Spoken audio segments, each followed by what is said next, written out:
Bonjour à toutes et à tous et bienvenue au Forex à l'heure US. C'est Yoav Nizar, très heureux de vous retrouver en ce mardi 25 juillet 2017 et bonjour à toutes celles et ceux qui venaient donc de me rejoindre sur le chat. Vous êtes nombreux à me saluer, bonjour et je vous laisse donc prendre connaissance de l'avertissement lié au risque de trading et n'hésitez pas à me confirmer comme à chaque webinaire que le son et l'image fonctionnent bien et je vous prie d'excuser ma voix un petit peu enrouée.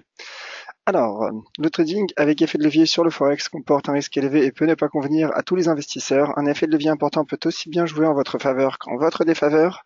Avant de commencer à trader sur le forex, veuillez examiner attentivement vos objectifs d'investissement, votre niveau d'expérience ainsi que votre goût du risque. Le risque de perte en capital peut être supérieur au montant investi. Veuillez vous assurer de prendre connaissance des risques inhérents au trading sur le forex et consulter un conseiller financier si toutefois vous avez des doutes.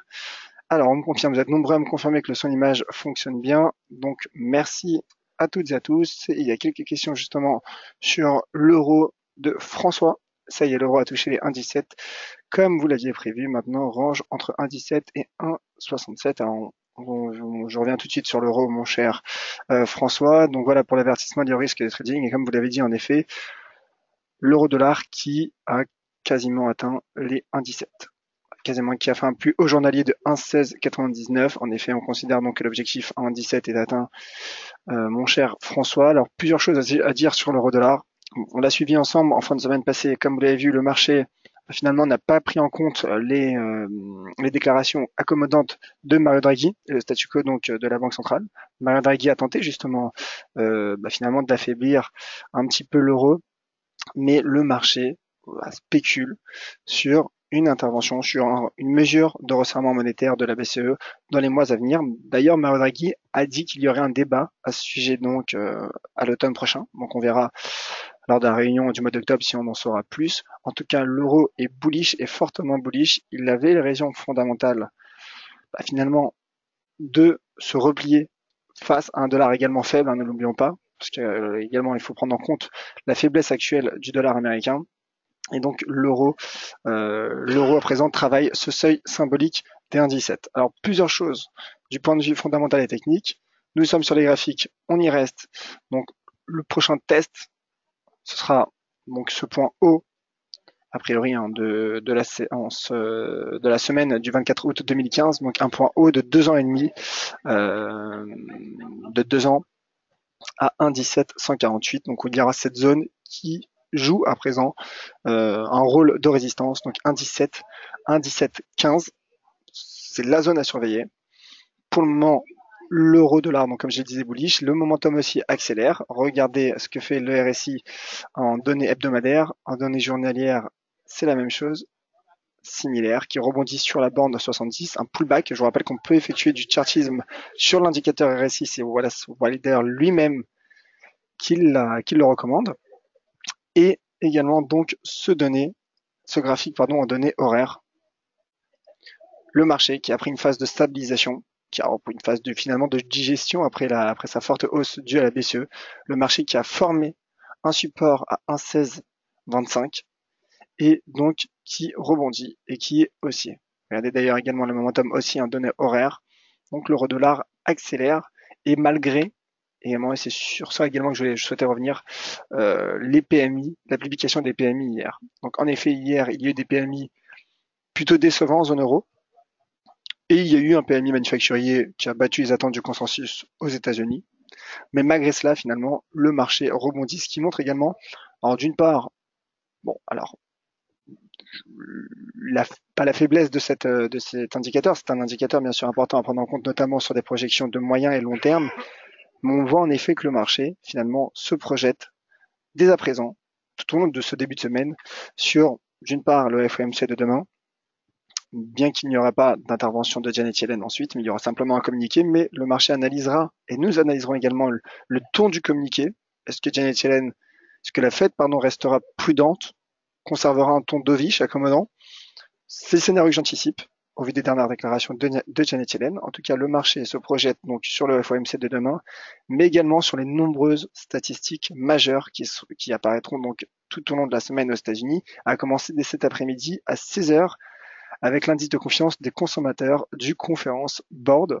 Et il y aura bien sûr également jeudi les commandes de biens durables aux États-Unis. Alors ce n'est pas jeudi, apparemment ce sera vendredi. Non, vendredi c'est le PIB bien sûr, hein, ce sera la statistique majeure.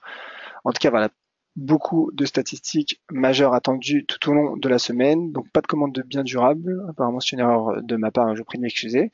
Mais en tout cas, voilà, le marché se projette donc sur le FOMC demain et sur le taux de croissance du PIB donc aux États-Unis. Vendredi d'ailleurs, bien sûr, il y aura un webinaire spécial. On suivra ensemble et en direct les chiffres de la croissance américaine vendredi à 14h30. Alors, voilà donc pour l'euro-dollar qui est bullish, maintenant qui fait face donc à cette zone de résistance 1,17, 1,1715, comme je vous l'ai montré, mais en tout cas, techniquement, l'euro-dollar est haussier. Et bien sûr, en cas de franchissement de cette zone de résistance à 1,17, 1,1715, le cours pourrait cette fois-ci en effet s'envoler et se rapprocher un peu plus du seuil à 1,20$. Seuil symbolique également. Sur du moyen long terme, hein, bien sûr. Voilà donc pour l'euro-dollar, ce qu'il fallait savoir sur les grandes lignes. On passe au GBP-USD, qui est également une des paires à suivre cette semaine, car vous l'avez vu sur le calendrier macroéconomique, mercredi, donc demain, il y aura également les chiffres de la croissance, les chiffres du PIB au Royaume-Uni à 10h30. Donc demain, séance importante pour le taux de change GBP-USD qui forme un support à 1,30 et qui, en données hebdomadaires, vous le voyez, est soutenu par une oblique haussière formée depuis la semaine du 13 mars 2017. Et donc, dans ce contexte, en effet, et techniquement, le GBP-USD paraît haussier, bien qu'il teste finalement cette zone de résistance, ce niveau de résistance à 1,31. Il travaille en effet les 1,31, mais techniquement, il reste soutenu par cette oblique haussière. Et donc, tant qu'il n'y a pas de breakout de cette oblique haussière et de ce support à 1,30, le GBP-USD reste bien orienté. Je rappelle en effet que la semaine passée, la livre sterling a été affaiblie notamment par le ralentissement du taux d'inflation au Royaume-Uni à 2,6%. Mais en effet, la semaine passée, finalement, malgré la faiblesse et le recul du dollar américain, le GBP s'est replié face au dollar, face à la devise américaine. On affine l'unité de temps. Donc comme vous le voyez, en effet, le marché qui tente finalement une nouvelle impulsion. En données journalières, on peut également former une oblique qui n'en est pas vraiment une car il n'y a pas les 3 points de contact. Mais en tout cas, le marché qui tente finalement d'accélérer, bien qu'à court terme, finalement sur du long terme, on voit c'est un mouvement plutôt latéral. Mais le marché se rapproche de ses plus hauts annuels,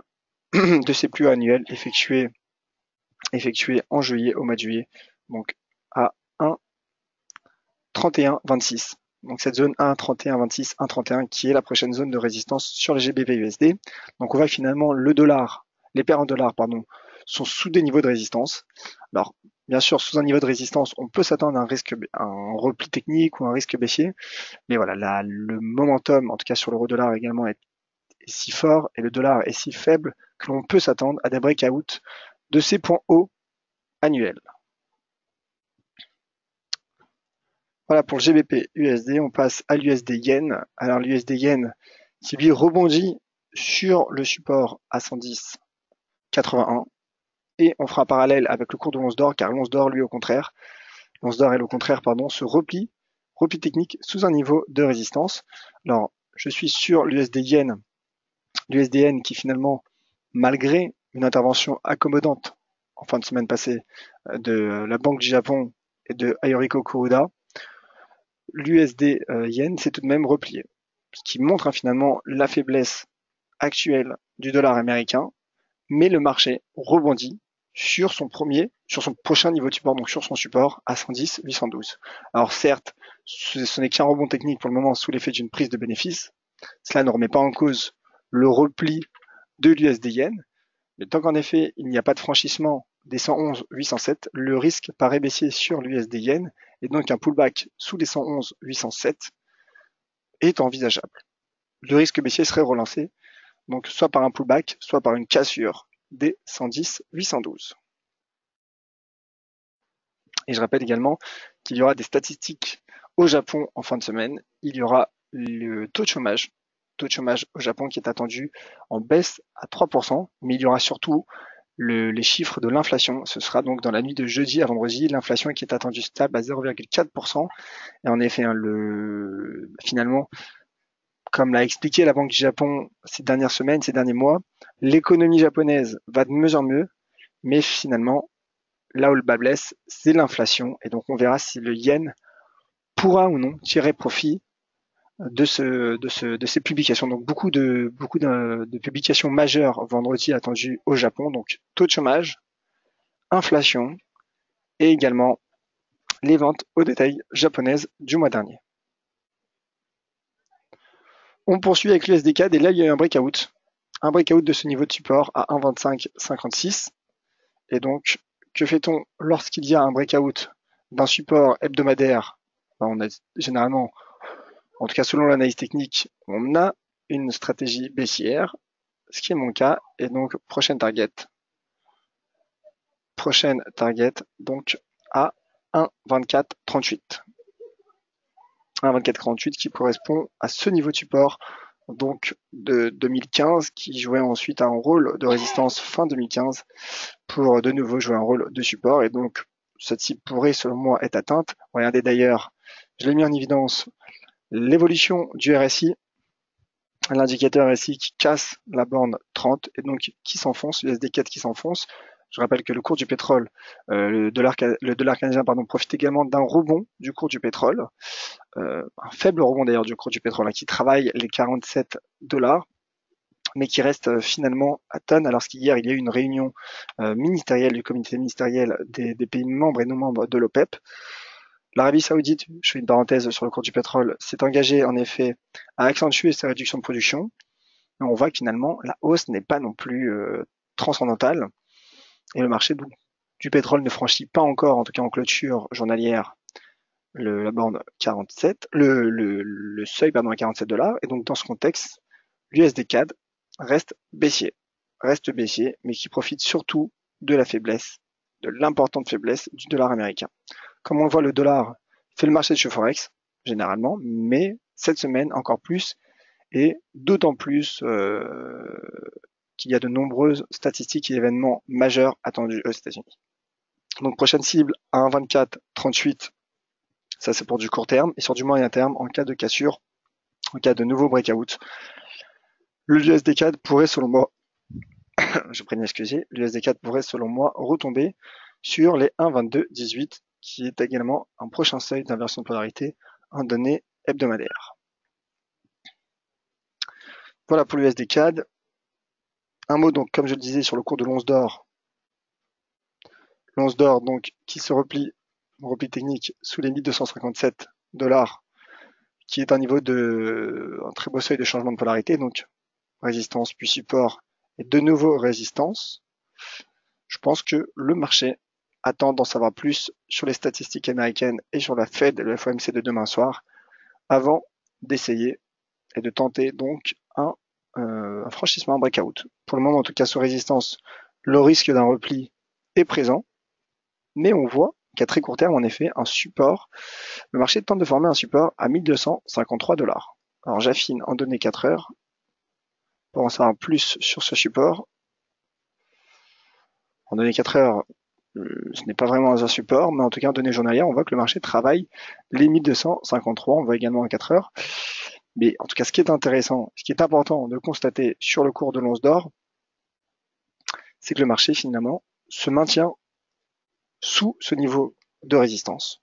Et donc sous cette résistance, en effet, le risque d'un repli est présent. Moi, pour ma part, ma stratégie est d'attendre un éventuel franchissement des 1257 $ pour de nouveau dégager une stratégie haussière sur le cours de l'or. Voilà.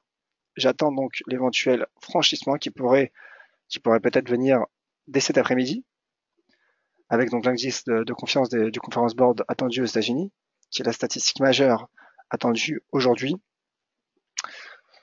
Mais en tout cas, pour le moment, donc, climat d'attentisme, on le sent sur le cours de l'once d'or, puisqu'il y a un faible repli technique sous 1257 $.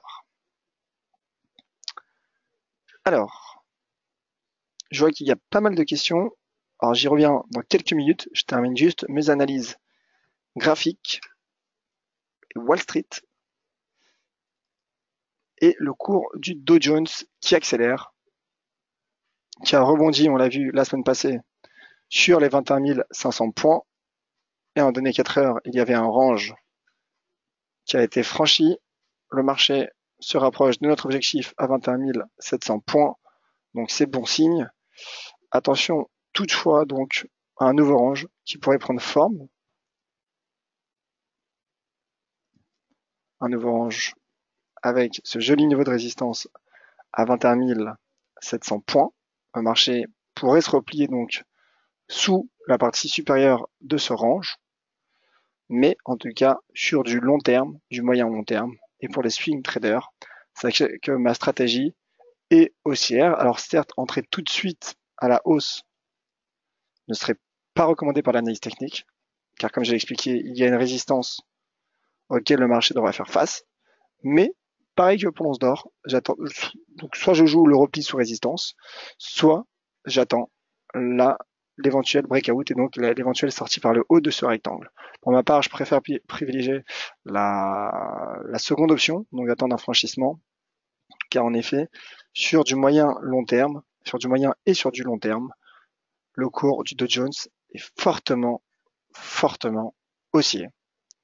Et d'ailleurs, l'indicateur sentiment, notre indicateur contrarien d'IG Market, et tout simplement est haussier, indique un signal haussier sur Wall Street et notamment donc sur l'indice S&P 500 que voici, qui a lui également franchi et pullbacké, si vous me permettez l'expression, sur les 2470 points. Je maintiens mon objectif moyen long terme à 2500 points. Et en 4 heures, voilà le marché qui bondit et qui accélère.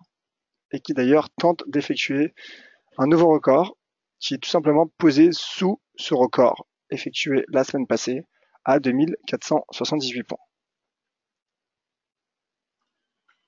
Voilà donc pour le S&P et le Dow Jones qui sont haussiers et qui se dirigent selon moi vers les 2500 points. Pareil, donc le signal haussier serait relancé selon moi au franchissement de ce point haut de la séance du 20 juillet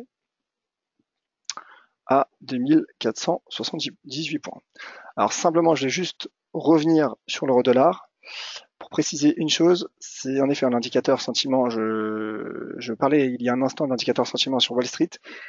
Pour ceux qui le suivent sur le site dailyfx.com/français, il était en effet, il donnait un signal mitigé, donc indécis ces dernières séances, et aujourd'hui, donc il est repassé haussier.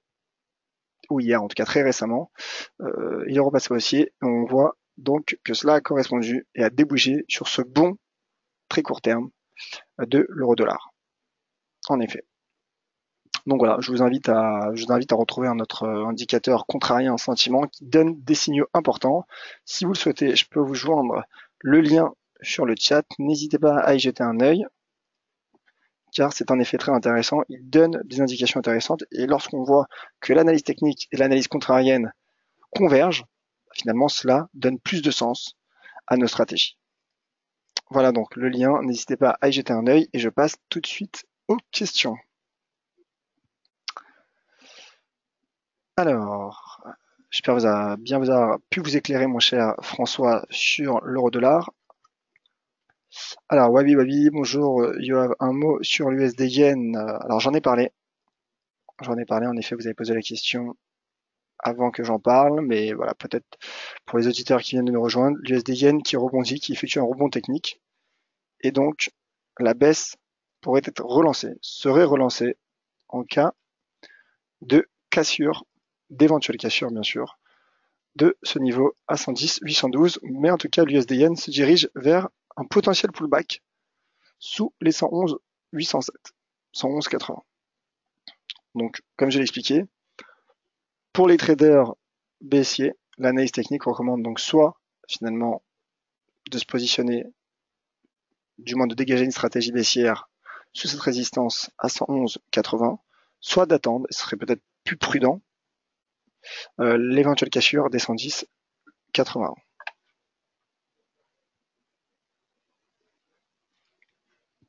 Alors, Pascal, quel est votre avis sur la publication du calendrier économique de 16 heures. Et alors, en effet, c'est la statistique majeure à suivre aujourd'hui, l'indice de confiance des consommateurs du Conference Board du mois de juillet. Je pense qu'en effet, en début de semaine, pour cette première partie de semaine, peu de statistiques majeures aux États-Unis seront publiées, hormis celle-ci. Donc je pense en effet qu'elle aura de l'importance, qu'elle pourrait permettre des mouvements, peut-être pas d'initier de nouvelles tendances, mais en tout cas permettre des mouvements de rebond ou repli technique. Pour moi, ce qui fera vraiment la différence cette semaine, c'est le FOMC de demain, bien qu'a priori, et je pense que le marché a anticipé une Fed dovish. D'ailleurs, il n'y aura pas d'intervention de Janet Yellen, il n'y aura pas de conférence de presse. Je pense que le communiqué sera prudent, mais ce seront surtout donc les statistiques attendues en fin de semaine, et donc avec notamment, donc voilà, les commandes de biens durables. Hein, c'était pas les ventes de détail tout à l'heure, mais c'était bien les commandes de biens durables donc, qui sont attendues ce jeudi à 14h30. Ça tombe bien, on sera ensemble donc dans ce webinaire, mais surtout vendredi, donc le taux d'inflation aux États-Unis, vendredi, séance qui s'annonce extrêmement volatile, car il y aura au même moment le taux d'inflation, le taux de croissance au Canada et aux États-Unis qui seront publiés. Donc bien sûr, on suivra toute cette volatilité en direct vendredi à 14h30. Soyez à l'heure car on parlera bien sûr de l'USD CAD et de l'euro-dollar. Et du yen, bien sûr, puisqu'il y aura toutes ces statistiques que j'ai évoquées tout à l'heure, ces statistiques majeures donc, qui seront publiées dans la nuit de jeudi à vendredi au Japon. Donc Brigitte, excusez-moi, pourriez-vous revenir sur l'euro-dollar, bien sûr. Petite séance de rattrapage sur l'euro-dollar qui est haussier, bullish, donc qui est haussier, qui a quasiment touché les 1,17. Prochaine zone de résistance donc est à 1,17, 1,1715. Alors 1,1715 n'est pas un seuil que je donne au hasard, c'est tout simplement le point haut de 2 ans, point haut effectué donc sur cette bougie que je vous montre sur mon écran lors de la semaine du 24 août 2015. 1,1715. Donc bullish, le momentum aussi accélère, mais voilà, il y a ce barrage 1,17, 1,1715 que le marché travaille et que le marché pourrait franchir. Donc après, pourquoi pas après le FOMC de demain soir. Ou peut-être que le marché attendra tout simplement le tout croissance de vendredi. D'où l'intérêt donc de suivre avec attention ces publications. En tout cas, le marché est à son plus haut de 2 ans quasiment, et donc c'est l'information sur l'euro-dollar. Et donc, comme je le répète, l'indicateur sentiment DJ Market reste haussier. Alors, Brigitte, toujours sur le cours de l'once d'or. Bien alors, on va finir par me rendre folle. Avez-vous un avis? Je bosse avec Ishimoku, mais malgré cela, eh ben oui, on est dans les nuages. Alors, une précision de votre part possible? Oui, alors. J'ai parlé du cours de l'once d'or, mais séance de rattrapage également pour vous, ma chère Brigitte. Pas de problème, hein, d'ailleurs, si vous voulez que je revienne sur un actif dont j'ai déjà parlé, n'hésitez pas, hein, ne soyez pas gênés, je peux en parler même 10 fois, ça ne me dérange pas.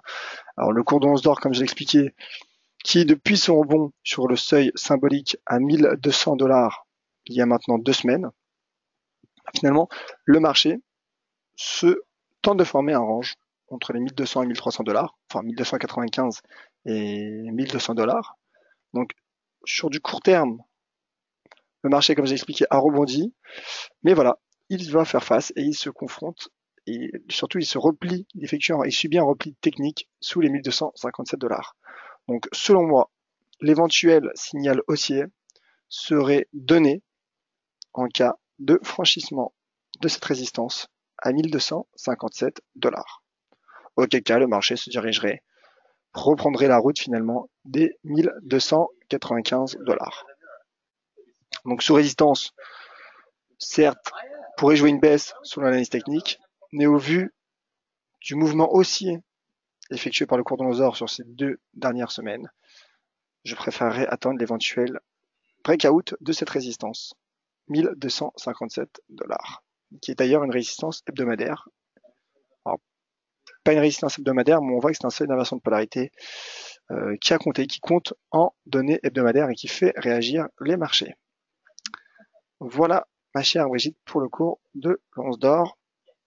D'autres questions, GBP/NZD et USD CAD. Alors l'USD CAD, comme je l'ai expliqué, baissier.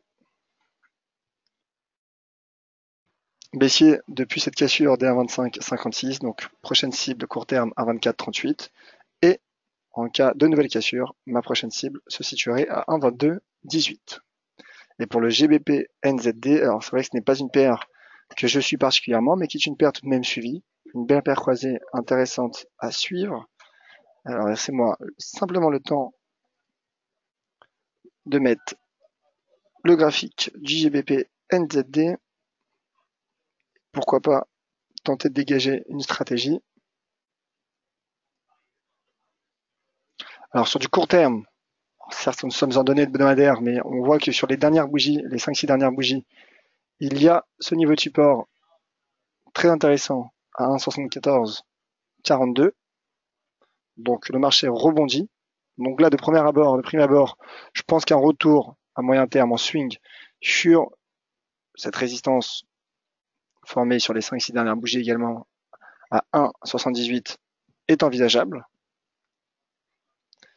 Et on va voir si l'analyse journalière converge. En journalier, il y a un très beau seuil d'inversion de polarité. Donc en effet, haussier, première cible 1,7680, 1,7688 et deuxième cible en swing 1,78. Voilà mon cher Pascal. Vous voyez comme quoi parfois l'analyse technique est simple, tout simplement. Il y a un niveau de support, rebond sur support. On dégage une stratégie haussière. Il n'y a pas besoin forcément de mettre des dizaines d'indicateurs. Après, bien sûr, peut-être que le marché me donnera tort. C'est probable. En tout cas, ce scénario serait invalidé donc à la cassure, éventuelle cassure des 1,7442. Bien sûr, puisqu'il y a toujours un scénario d'invalidation. Et donc, ce scénario serait invalidé donc au breakout baissier, que je n'espère pas, mon cher Pascal, et avec plaisir.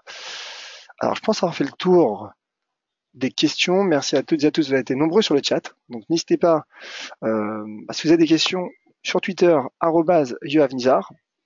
Vous avez été nombreux également ces derniers jours, ces dernières séances.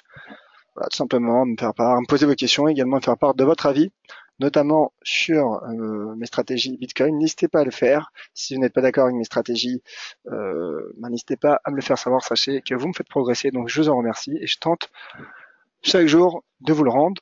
Donc n'hésitez pas, Twitter, @yoavnizar. Rendez-vous tout de suite, donc de vive voix. Rendez-vous jeudi à 14h30. On suivra donc les statistiques américaines, les commandes de biens durables, mais surtout, notez bien, vendredi, webinaire spécial, inflation aux États-Unis et inflation spécial, taux de croissance du PIB aux États-Unis et au Canada. Voilà pour ce webinaire, c'était Yoav Nizar. À jeudi et à vendredi de vive voix, 14h30. Merci à toutes et à tous. Bon après-midi.